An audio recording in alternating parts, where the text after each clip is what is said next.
Toyota Hiace GL, transmission ng GL mga kasingkit. So yung problema nito, kahit nakasintro na yung sa may shifter, ayan, nakasintro, pero atras pa rin yung pasok niya. So kaya nakapasok pa rin siya ng atras. So babaklasin ulit ni Mariano para tignan kung bakit siya nakapasok pa rin sa atras kahit nakasentro na dito sa may shifter. So yan, sige, baklas. Pag alisin nyo yung housing mga kasingkit, bali ito lang yung alisin ninyo, yung snap ring dito sa may main drive bearing, tsaka yung bearing ng counter gear. Kahit hindi nyo alisin yung lock, kasi may lock rin yan. Diyan yung lock, tapos may lock rin dun, so bali maiiwan rin yan. Ito lang yung alisin ninyo. So fresh pa yung silastik nila mga kasingkit, tapos bago yung gear oil pa. So ganun lang mga kasingkit. Sige, katam.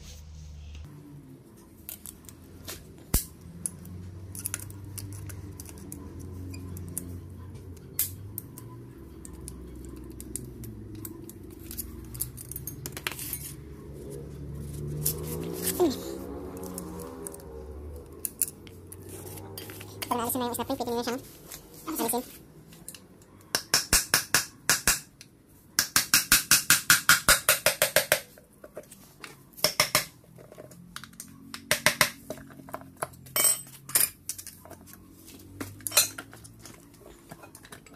Ayun. Dadang! May kapaman! Kala lang natin.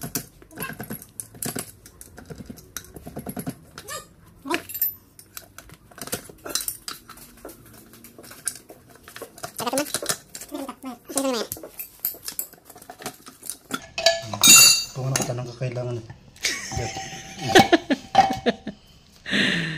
So yan yung itsura ng transmission dito sa may D4D. Tasakan na, dak. Kasuksukat na pa iti bearing niya. Ay, katam na timan. Dito ginala. Ay, sulit na janala.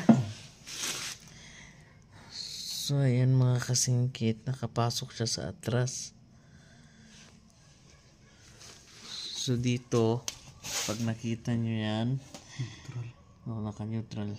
Pero pag ikutin natin, naka-atras siya, oh.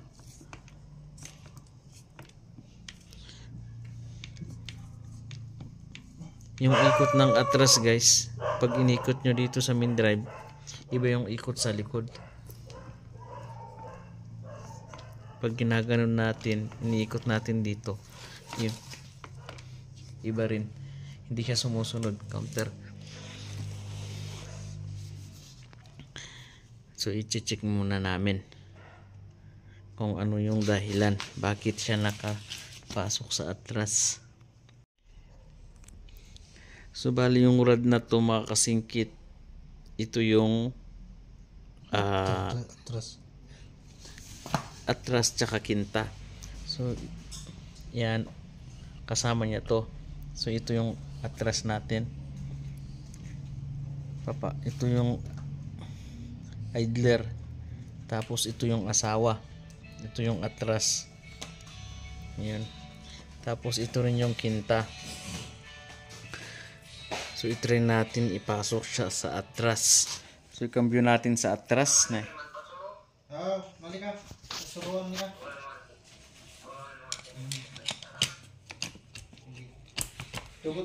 So ito guys. So ayan, nakapasok na siya sa atras. So itong pakasi mo. So ito yung asawa. Tapos yun, so nakapasok na siya.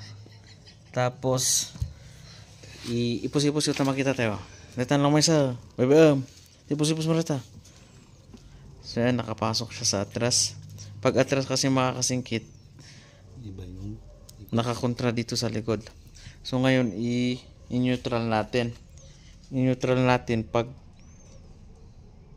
susunod yung ito. I-neutral mo man. Ura itulak mo lang day. Patay. Sobra. Makakinta. So yan mga kasingkit, kahit nakasentro na yung rod natin dito sa taas, naiiwan yung atras dun. Kaya siya palaging nakakambyo sa atras. Dapat pag isesentro sana to, susunod rin to. Kaya pa naka-atras pa rin siya kahit nakasentro na yung shifter natin dito sa taas. Ipos-ipos mo man. So balikan mga kasingkit, pag nakikita nyo yung ikot nito, iba kaya naka-atras siya. So dapat susunod to. At gaganon sana siya. So ang nangyari dito mga kasingkit is palit laman pala yung ginawa nila. So bali transfer nila yung mga rod na to. Kasi side shift yung sa high ace.